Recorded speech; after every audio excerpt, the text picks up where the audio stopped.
The world changes silently and without fanfare on a particular summer day in 1947. A goat belonging to a Bedouin flock wanders off among the multiple caves that dot the desert hillsides. Young Mohammed Ad-Dib is a Bedouin lad responsible for tending these goats. And it should come as no surprise that he becomes more than a little agitated over the fate of this lost animal. He runs off to search among the rocky crags of the Judean wilderness. After a time, he begins hurling stones into the cave entrances, hoping to frighten any wayward beast out into the open. Suddenly, young Mohammed lets loose a stone that produces another sound, the sound of shattering earthenware. The stone has broken open a large clay vessel nestled along the cave wall. The Bedouin lad pulls himself up the cliff and peers into the cave entrance. He spots several tall earthen jars with broken pottery fragments laying all about. His first thought is that this might be the lair of ghosts and desert demons. He darts away from the cave, returning to his Bedouin camp. The next day, Mohammed and a friend go back to the cave. Summoning their courage, they make their way through the small opening and begin opening the jars, only to find that most are empty. But in one, their eyes are met by several odd-looking bundles of flaxen-covered, rolled, leathery vellum parchments. Heading back to their tents, they unroll their dubious find, noticing some unusual writing which they can't read, covering the inner surface of the vellum. Puzzled, they decide to carry the bundles around with them for a number of days. During the weeks that follow, the scrolls are kept in a bag, dangling from a tent pole. Finally, the decision is made to take them to the open market, the souk, as it's called in Arabic, in Bethlehem, where they are brought to a local shopkeeper nicknamed Kondo, who runs a small general store and cobbler shop. I bought several of the parchments, but my native tongue is Arabic, and I could not read the letters, which were in fact Hebrew. For a while, I wondered whether the leathery vellum might be cut into strips and used in making sandal straps. But on examining the letters again, I decided that they just might be worth something. So an accomplice and I returned to the cave where Mohammed had found the scrolls and began searching through other caves in the vicinity. Indeed, we discovered several other jumbled wads of vellum, which we now recognized as scrolls. Next, I decided to take 4 of my scrolls to the old city of Jerusalem to show them to the Christian elders of the Syrian Orthodox Church to which I belonged. My destination was St. Mark's Monastery in the Armenian quarter of the city. The head of the monastery, the Archbishop Samuel, is a Syrian Orthodox cleric who looks almost regal. I was clearly intrigued by the strange documents, but I was equally unable to read the Hebrew letters. My hunch was that the writing might be ancient Syriac. In any case, I eagerly bought them for the sum of 24 Jordanian pounds. That's about $100. In the meantime, Kando visits an antiquities dealer of Turkish Armenian ancestry, whose shop is located in the crooked streets of Jerusalem's Old City. Kando sells him a few more of his parchment fragments. The following day, November 23rd, 1947, the Armenian phones the famed archaeologist of the Hebrew University, E.L. Sukenik, and arranges a secret meeting on the following morning. At the barbed wire that divides Arab East Jerusalem from Jewish West Jerusalem. Incredibly, this Hebrew-speaking modern Israeli can actually read and understand the ancient Hebrew writing with little difficulty. Gazing for the first time at a single scrap of parchment, he's amazed. On November 25th, 1947, he writes in his journal, "Today, I met the antiquities dealer. A Hebrew book has been discovered in a jar. He showed me a fragment written on parchment." Sukenik decides that he needs to see more of these parchments, and he wants to go right to the source, Kando's shop in Bethlehem. There's only one problem. Bethlehem is located in Arab territory, in what will later become part of the Kingdom of Jordan, while Sukenik lives in Jewish Jerusalem, in what is, in a matter of months, to be reborn amidst war and bloodshed as the new capital of the State of Israel. Travel between the two areas is risky, but Sukenik finds it necessary to make the clandestine journey. What Sukenik discovers in Kando's shop far exceeds his expectations. His journal entry that day declares, "I saw 4 pieces of leather with Hebrew writing. The script seems ancient to me. Is it possible? He says there are also jars. I looked a bit and found good biblical Hebrew, a text unknown to me. He says a Bedouin of the Ta'amiri tribe brought it to him." He later wrote, "It may be that this is one of the greatest finds ever made in Palestine, a find we never so much as hoped for."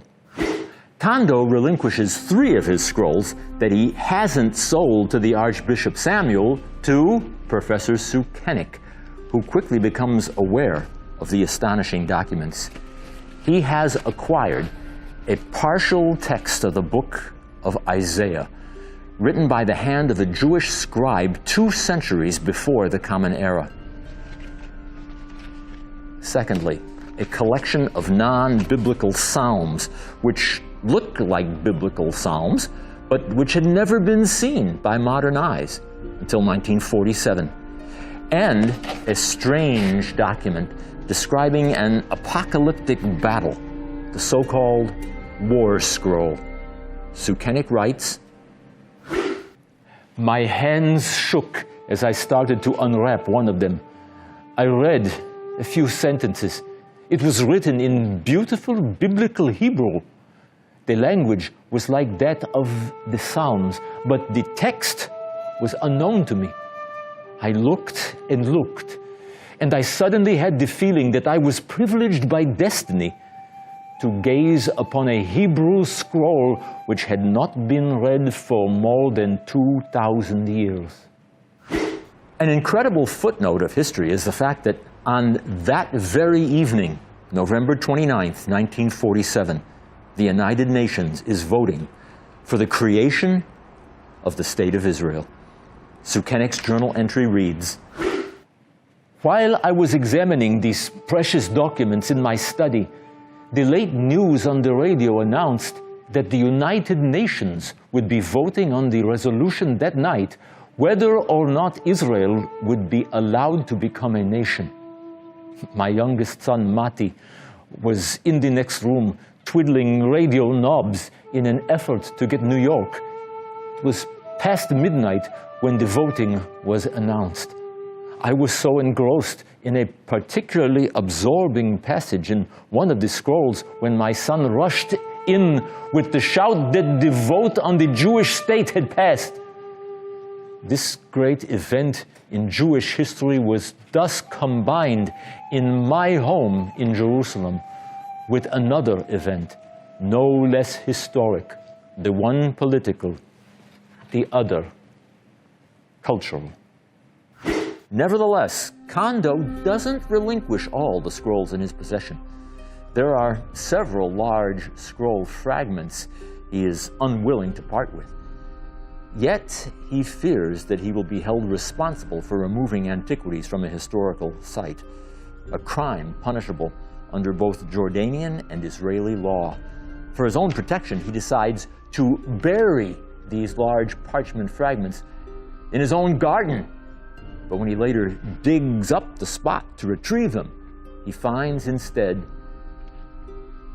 just a tarry, mangled mess. We can only speculate on what those parchments might have contained.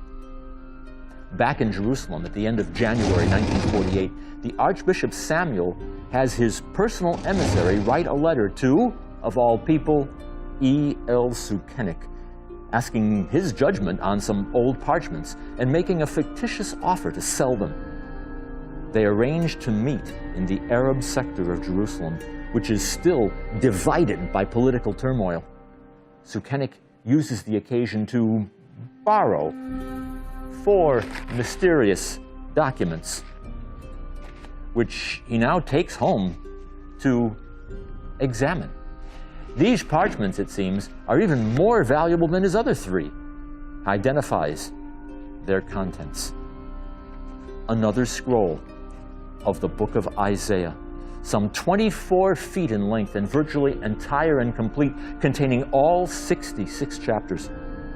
A previously unknown commentary on the small and often overlooked biblical prophet Habakkuk, or Habakkuk, unknown until this year, 1948. A manual of rules for membership in an exclusive Jewish religious order, most likely the order which wrote the scrolls, and a clever reworking of the book of Genesis, the so-called Genesis Apocryphon, containing many previously unknown expansions on the biblical account. Of course, Sukenik eagerly offers to buy them, but when they meet again, the emissary merely takes them back, refusing to sell and offering no explanation. Undaunted, Professor Sukenik now sets to work transcribing and editing the 3 scrolls remaining in his possession. He publishes the first of the documents between 1948 and 1950. But the scrolls aren't instantly heralded as a major find. Many in the academic community, such as the famous scholar Solomon Zeitlin, don't believe that the scrolls are authentic. The charge is medieval forgeries. Documents that old simply don't survive for 2,000 years in caves. They must be forgeries. But others are convinced that these do in fact date from the days of ancient Judea in the first 2 centuries BCE. The Hebrew letters are similar to those found on tombs and other stone monuments from the same period. Eventually, the scrolls are subjected to radiocarbon-14 dating. But since an unacceptably large amount of scroll material would have to be destroyed in this testing, the decision is made to test the scroll covers, the flaxen material enshrouding the parchments themselves, which the Bedouin had pulled away to reveal their treasure.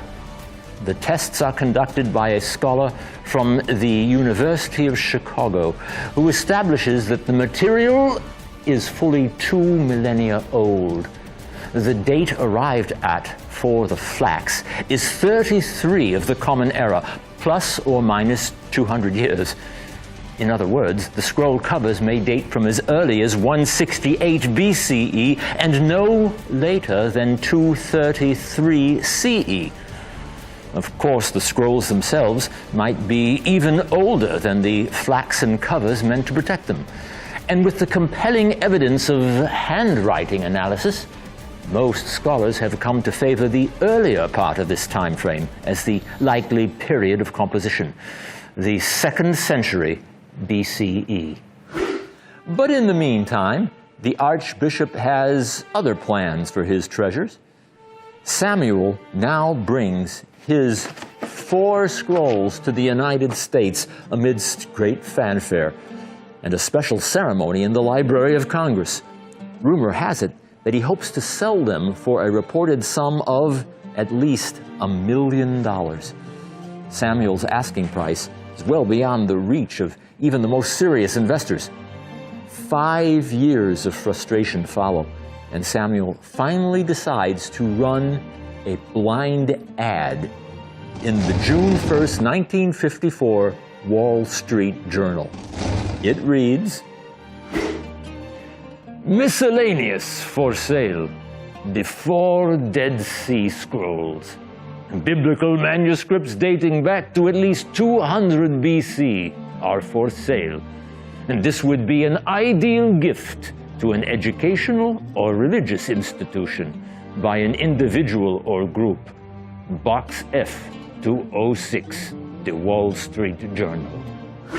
Quite by coincidence, E.L. Sukenik's adopted son, Yigael Yadin, an archaeologist and Israeli political figure in his own right, happens to be in America at the time. One day, he receives a call from a friend who has noticed this unusual ad in the Wall Street Journal. Could it be that these are the very scrolls his father had hoped to buy years earlier from the Archbishop's emissary? Convinced that this is the case, he proceeds to negotiate for the purchase of the scrolls through a bank acting as a neutral broker. In this way, Yadin manages to acquire, for a sum of $250,000, all 4 scrolls on behalf of the State of Israel. A total of 7 Dead Sea Scrolls are now in possession of the Jewish state. They're so highly valued that a special museum is constructed specifically to house them, the Shrine of the Book. For quite some time, it's thought that there are no more scrolls to be found in the wilderness of Judea.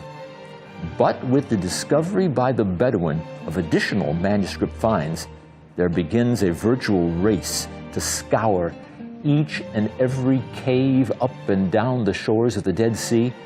In a Middle Eastern version of the great California gold rush, the only real question is, who will get there first, the archaeologists or the Bedouin?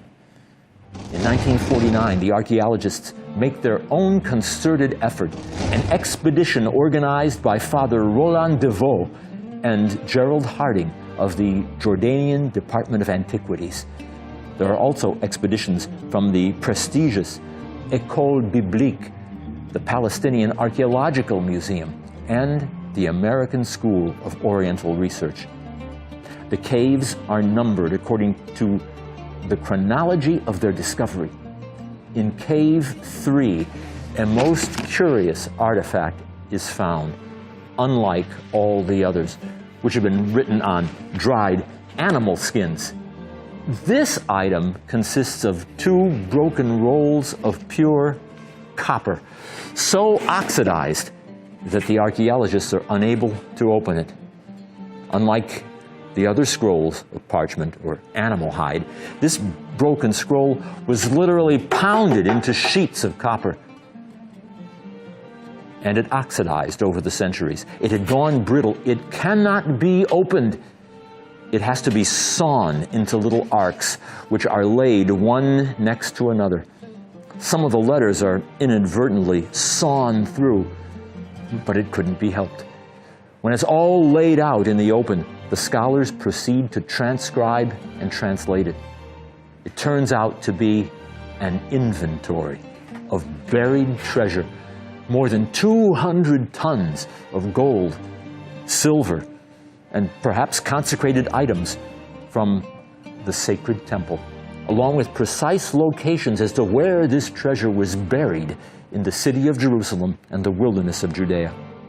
An expedition is even launched to go out into the desert with metal detectors. But to date, not a trace of the treasure has ever come to light. Then there's Cave 11, which contains some of the best preserved scrolls, including the longest of the documents. It's a detailed description of an enormous temple to stand on Jerusalem's Mount Moriah at the end of time. The Temple Scroll. There's also Cave number 4, found by the Bedouin, which holds tens of thousands of fragments from over 500 different documents. Some of the most important of these include a letter, apparently written by the founder of the ancient sect that lived here, and fragments of another rule book for the sect called the Damascus Rule, as well as assorted ancient prayers and blessings, and previously unknown, unread commentaries on the biblical books of Isaiah, Psalms, Hosea, Nahum, and Habakkuk. Unfortunately, the Bedouin haven't been trained in the techniques of archaeology, and more often than not, they simply grab large numbers of delicate parchment fragments with no thought for their fragile condition. In archaeology, it's vitally important that artifacts be found in situ, that is, in place, without being moved or removed. It's all part of establishing their so-called provenance, or precise place of origin. But the Bedouin make no note of where within a particular cave the fragments have been found. And this frustrates to no end subsequent attempts to piece them together. Some manuscript fragments are even broken into smaller pieces in the desire to have more items to sell. All in all, serious damage is done in those early years to the scrolls being retrieved. In the end, the Kingdom of Jordan decides that the best way to get the Bedouin to turn in their scraps of parchment is to buy them. Even though the Bedouin have pilfered the parchments illegally, the Jordanian government sets an official price, the equivalent of $2.50 per square inch of inscribed surface. It works. Over time, more than 40,000 fragments are turned in from Cave 4 alone. The Palestine Archaeological Museum, now called the Rockefeller Museum, also puts together, in September of 1952, a team of 8 scholars, a committee, which is given the daunting task of piecing together and deciphering the mountain of fragments. Included are scholars of great renown, such as John Strugnell and Frank Cross of Harvard Divinity School. Curiously, Israeli scholars are not represented. To be sure, the rush to obtain more scrolls is fierce, making it all the more difficult for scholars to examine them once assembled. In addition to the caves in the vicinity of young Muhammad's original find, near an ancient ruin known in Arabic as Khirbet Qumran, the expeditions of the coming years uncover scroll material at such hard-to-pronounce locations as the Wadi Eddaliye, Wadi Muraba'at, Nahal Khever, Nahal Se'elim, and the great fortress rock that rises from the Judean desert, the location of one of the most tragic episodes of ancient history, Masada. Today, all of these scrolls and fragments, no matter which location they were found at, are loosely referred to as the Dead Sea Scrolls. What they represent is nothing less than the juncture of history, religion, and archaeology. Their contents are just as astounding as the material on which they are inscribed. Moreover, since the scrolls were certainly written by a number of scribes, not just a single hand, and since some predate the Qumran settlement itself, new ideas arose regarding who the authors might have been. Were they the so-called Essene sect, or a radical group of Zadokite priests, or some sort of proto-Christian group, or some other group entirely? Was there some sort of link between the ideas expressed in the scrolls and ancient Jewish Christianity? And what about the fact that the scrolls came to light exactly at the time when the modern state of Israel was born? Is it fair to use them as evidence to bolster Jewish claims on the land? According to other theories, the scrolls had actually been smuggled out of Jerusalem prior to it being besieged by the Romans during the Great Revolt of 66 to 70 CE. Might the scrolls, in that case, represent a connection between the ancient Jewish drive for independence and the modern quest for a Jewish state? Understandably, things began to get emotional.